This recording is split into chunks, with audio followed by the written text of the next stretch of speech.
Cristiano Ronaldo et Georgina Rodriguez, le contrat de séparation dévoilé. Tout est déjà prêt en cas de séparation entre Cristiano Ronaldo et Georgina Rodriguez. Selon le magazine portugais TV Guia, un contrat stipule que Ronaldo devra verser 100 000 € par mois à Georgina si le couple se sépare. De plus, elle deviendrait propriétaire de la Villa Ronaldo à Madrid, une propriété de 4000 mètres carrés achetée par CR7 en 2010 pour 5 millions d'euros. Ce contrat, établi après la naissance de leur fille Alana Martina, assure une stabilité financière à Georgina. Après 7 ans de vie commune, il semble que le couple a tout prévu pour faire face à une éventuelle séparation, un signe de l'importance de protéger leurs intérêts respectifs. Luis Enrique évasive sur son avenir au PSG. Luis Enrique, l'actuel entraîneur du Paris Saint-Germain, se trouve dans la dernière année de son contrat de 2 saisons avec le club.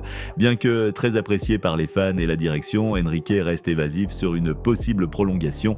Interrogé à ce sujet lors d'une conférence de presse, il a déclaré qu'il se concentre uniquement sur le présent et qu'il ne souhaite pas faire de calcul pour l'avenir. Malgré les rumeurs de discussions en cours, il faudra attendre pour en savoir plus sur le futur de l'ancien entraîneur du FC Barcelone et de la sélection espagnole. Didier Deschamps prépare une surprise pour la Ligue des Nations. L'équipe de France se prépare à son retour en Ligue des Nations avec des matchs cruciaux contre l'Italie et la Belgique en septembre. Didier Deschamps, le sélectionneur des Bleus, pourrait réserver une surprise au milieu de terrain avec Eduardo Camavinga blessé et Adrien Rabiot sans club et en manque de rythme. Deschamps pourrait se tourner vers un petit nouveau, Michael Olise. Selon les rumeurs, le jeune joueur pourrait faire sa première apparition avec l'équipe nationale lors de cette compétition.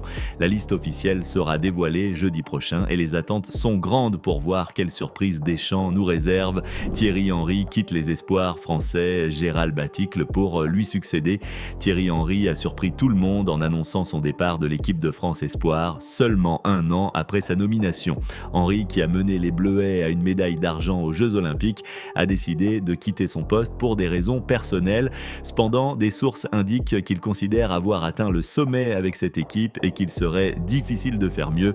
Pour le remplacer, la FF a décidé de nommer Gérald Baticle, ancien adjoint d'Henry, qui connaît bien la génération actuelle. Baticle, fort de son expérience à Angers et à Lyon, aura pour mission de préparer l'équipe pour l'Euro Espoir de l'été prochain. João Cancelo quitte Manchester City pour Al Hilal. Après des prêts peu convaincants au Bayern Munich et au FC Barcelone, João Cancelo quitte définitivement Manchester City pour rejoindre le club saoudien d'Al Hilal.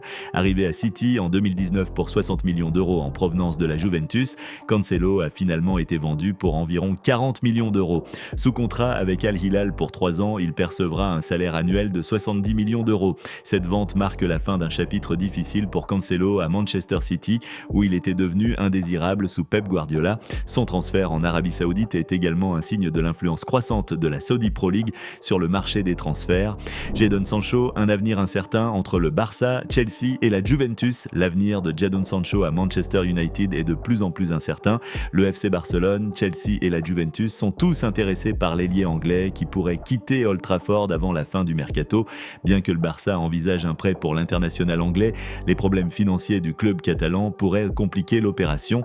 Chelsea, malgré une pléthore de joueurs offensifs, est également sur le coup, tout comme la Juventus qui pourrait accélérer les négociations après le départ de Federico Chiesa. Le PSG est également mentionné comme un prétendant potentiel, mais les exigences financières de Manchester United restent un obstacle majeur. Le PSG est refusé par Palmeiras pour Richard Rios. Le Paris Saint-Germain a tenté de recruter Richard Rios, le milieu de terrain international colombien de Palmeiras, mais s'est heurté à un refus catégorique. Malgré une offre de 20 millions d'euros, la présidente de Palmeiras, Leila Pereira, a fermé la porte à un transfert, affirmant que Rios n'était pas à vendre. Le club brésilien, qui venait d'être éliminé de la Copa Libertadores, souhaite conserver son joueur pour les compétitions nationales restantes. Ce refus montre la détermination de Palmeiras à garder ses talents malgré l'intérêt de grands clubs européens comme le PSG, l'AS Roma et l'AC Milan. Aubameyang quitte l'OM pour Al-Qadsia en Arabie Saoudite. Pierre-Emerick Aubameyang a décidé de quitter l'Olympique de Marseille après seulement une saison pour rejoindre Al-Qadsia en Arabie Saoudite. L'attaquant gabonais a expliqué sa décision en déclarant qu'il avait tout accompli en Europe et qu'il était temps pour lui de relever un nouveau défi. Aubameyang espère apporter son expérience aux jeunes joueurs d'Al-Qadsia et contribuer à la croissance du club. Il rejoint rejoint ainsi d'autres grandes stars du football mondial comme Cristiano Ronaldo et Sadio Mané qui ont récemment fait le saut en Saudi Pro League. Panique au Real Madrid, le retour des Galactiques. Depuis l'arrivée de Kylian Mbappé au Real Madrid, les tensions commencent à monter au sein du vestiaire mérengue. Bien que Mbappé ait bien été intégré à l'équipe, les premiers matchs de la saison ont montré des lacunes défensives inquiétantes. Carlo Ancelotti a exprimé son mécontentement après le match nul contre Majorque, critiquant le manque de pressing et l'individualisme de ses attaquants. Certains observateurs craignent que le Real Madrid soit en train de revivre les erreurs de la première ère des Galactiques où les stars offensives régnaient au détriment de l'équilibre de l'équipe. La saison ne fait que commencer, mais l'alerte est déjà donnée à Madrid. Merci d'avoir suivi cette mise à jour complète des dernières actualités football. N'oubliez pas de vous abonner et d'activer la cloche pour rester au courant des prochains développements.